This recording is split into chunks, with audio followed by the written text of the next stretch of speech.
What's going on, everyone? Mike Kadlick and Tayler Kyles here for CLNS Media as the Patriots just wrapped up day 5 of their 2024 training camp. The first one in full pads.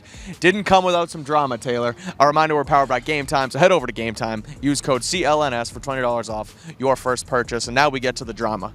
2 contracts along the Patriots defensive line. Davon Godchaux, Matthew Judon, both not completed. Both guys have said that they want a new deal. And again, the drama sort of, commences here today at Patriots camp.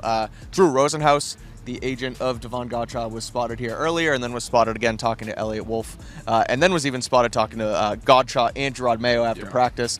So that's one to kind of keep an eye on to see if that ends up across the finish line over the next few days. Drama there, yes, because again, Rosenhaus actually shows his face and starts to kind of publicly talk about it. But the real drama was Matthew Judon, who comes out to practice fully in the first fully padded practice, without pads, without a jersey, comes out and does his normal signing autographs, throwing a football around with fans, and then it's basically a no-show.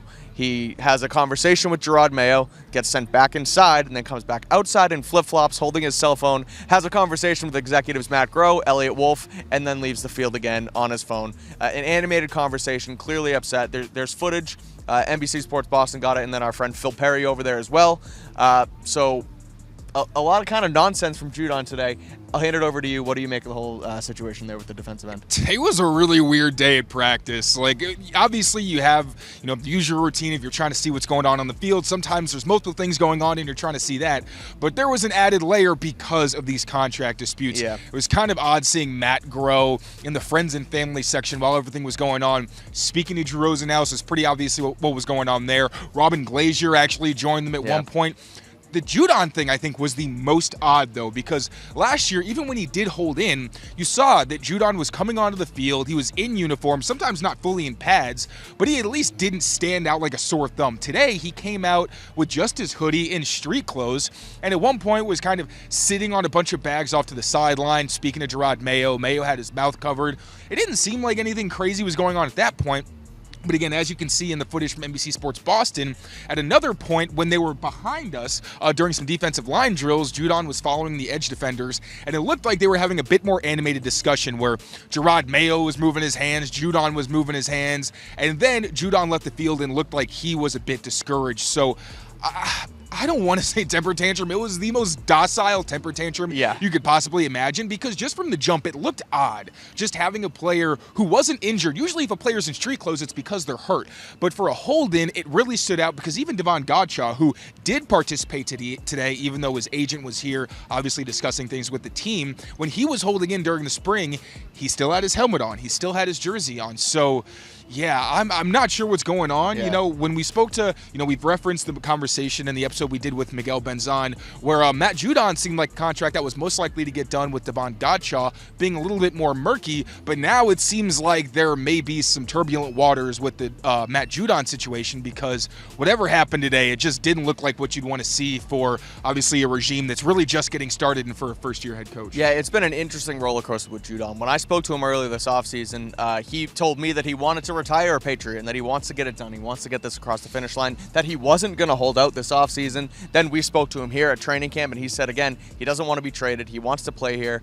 And seems like he, again, doesn't want to be this guy to do the drama and hold in. He wants to participate. And then he comes out here and, again, temper tantrum, you're right. It's a little disrespectful to call it like that is, but he put his foot down today, and it's clear that he wants a new contract. Yeah, he wasn't necessarily being fussy. I don't want to make him out to be a bad guy. Everybody wants to make the money that they're worth, and I think anybody looking at what edge defenders are paid understands that Judon is not currently being paid fairly, even coming off injury, even given his age.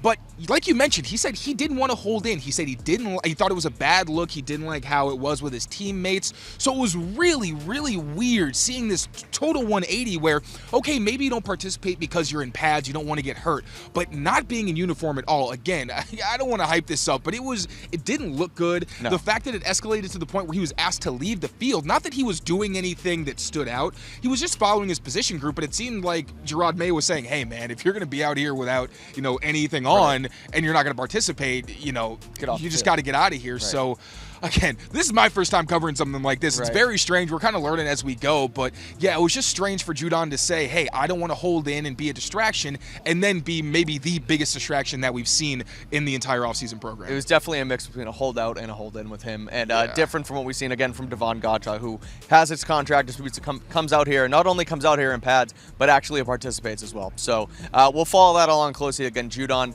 a non-participant in practice, comes out in street clothes, animated conversations with the personnel department, with head coach Gerard Mayo, and then leaves the field. So again, we'll keep you posted when we hear any more along the contract dispute lines with Matthew Judon. Yeah, and the drama didn't stop off the field, Taylor. A lot of on-field mix-ups, struggles today, false starts, laps ran, fights out here. Yeah. Josh Uche actually gets kicked out after a fight with right tackle Chukwuma Okorafor. So what did you make of that? A sloppy day overall for the offense. Again, that resulted in several laps being ran.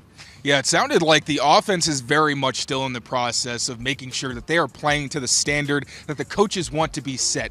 Austin Hooper mentioned the actual entire offense took a lap and then had to huddle towards the end of practice. Hooper said it was because they weren't sticking to their fundamentals and they were trying to get things corrected, but he also was like, I don't know what I can actually tell you guys. And then didn't want to get into the scheme, right? Exactly, yeah. And Antonio Gibson had a little bit more context, saying that players weren't running to the ball after passes. So that was just one thing where it feels like the tempo of practice maybe needed to be picked up. But yeah, with the false starts, there were a ton today. We saw Caden Wallace, Chukwuma Okorafor, Ramondre Stevenson, and Tyrone Wheatley Jr. I think I got them all. Layden Robinson as well. Oh, Layden Robinson all had to run laps at certain points today. So a lot of sloppiness from the offense in that regard. And then the fight. I don't know how it started exactly, especially in the NFL. You don't know if the person getting kicked out is the person who threw the first punch or the person who threw the last punch. Never retaliate. I was always exactly. taught. That's the thing, because if you get caught throwing the last punch, you will get kicked out. Yeah, but Chukwuma Okorafor, I think, was pulled out for one rep and then was put back in. But Joshua Uche actually left the field. So that was two Patriots edge rushers who were asked to leave the field today.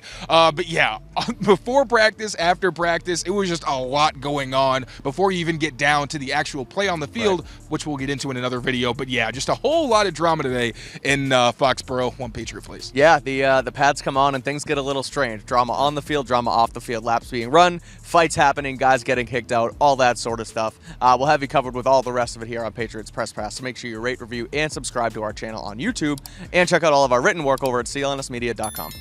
Make sure to subscribe to Patriots Press Pass for all your Patriots news and updates on YouTube, and for all our written work, make sure you check out clnsmedia.com.